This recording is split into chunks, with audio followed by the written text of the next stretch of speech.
is Kaylin Rose, and I'm back with another video. And to those of you who do not know me, welcome. And to those to you who are returning, thank you so much. I pray you watch till the end of this video. So today, the title of this message is "Or Things to Do When All the Odds Are Stacked Up Against You." And this story comes straight out of a story about David, where he defeats the amakalites. And it comes out of 1 Samuel 30 verses 4 through 8. And it says, "So David and his men wept aloud until they had no strength left to weep. David's two wives had been captured, Ahinoam of Jezreel, and Abigail, the widow of Nabal of Carmel. David was greatly distressed because the men were talking of stoning him. Each one was bitter in spirit because of their sons and daughters. But David found strength in the Lord his God."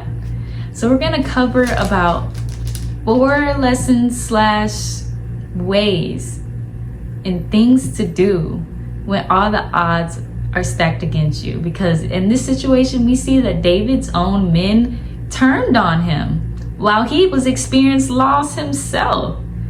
So number 1, cry out to the Lord.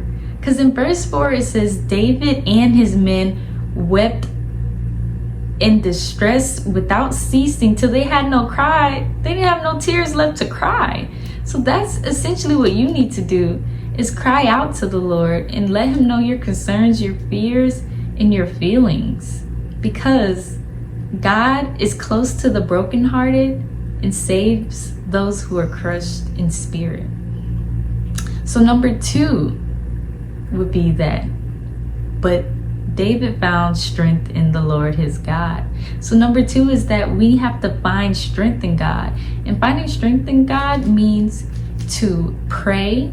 It may look like to pray, fast, and get in solitude. And also it means worshiping him through the pain, because God is still good no matter what we go through.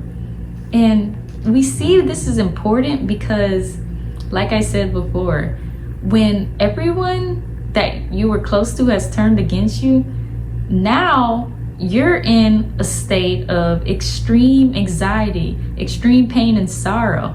Because people do not know how to grieve, they will put that trauma on you.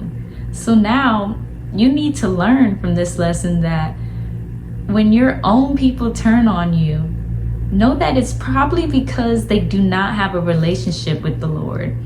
Because if they were walking closely with him, they would not stone you.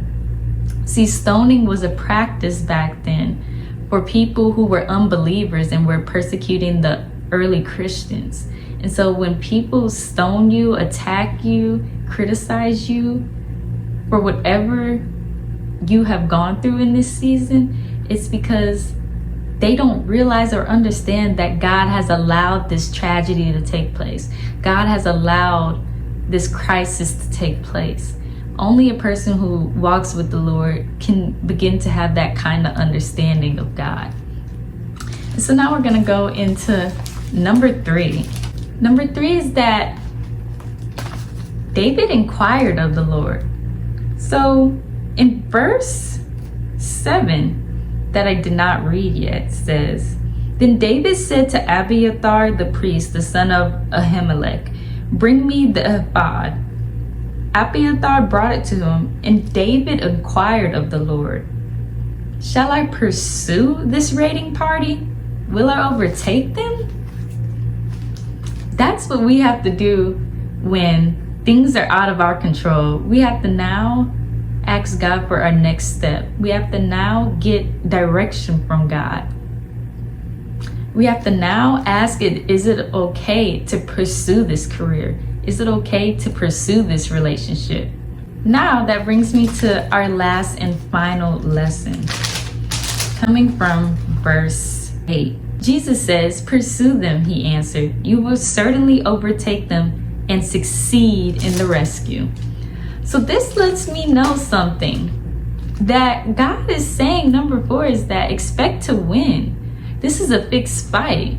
God said you will certainly win. And for certain, when I looked up the definition, it literally means without a shadow of doubt. And you will succeed, exceed, and achieve the desired aim or result is what God is saying right now. God is saying, expect to win. When you're facing all that uncertainty, all you can do is have hope and faith and expectation in God that you will win whatever He has now told you it's okay to pursue or it's okay to do, now that He has had to allow the fire to refine you, the fire from people turning against you, the fire from jobs letting you go, the fire of being evicted or bankrupt. God has allowed this to take place, but He's also saying He's now allowing you to win as well, despite what the odds look like, despite that everything that has come up against you, you are still going to win.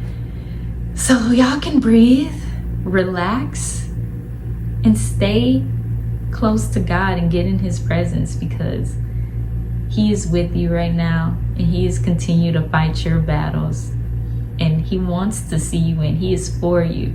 He goes before you and He goes behind you. He's with you in your coming and going. I love you guys, and I hope you guys have a blessed day, and share this with a friend who needs to hear and have their spirits uplifted, that it's a fixed fight and they should expect to win.